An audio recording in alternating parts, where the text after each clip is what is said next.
রাহমাতুল্লাহি ওয়া বারাকাতুহু।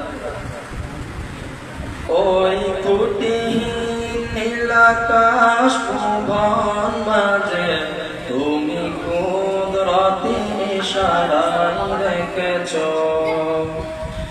এই শ্যামল পৃথিবীর চিত্রকালি তুমি নিপুণ তোমার হাতে এঁকেছ।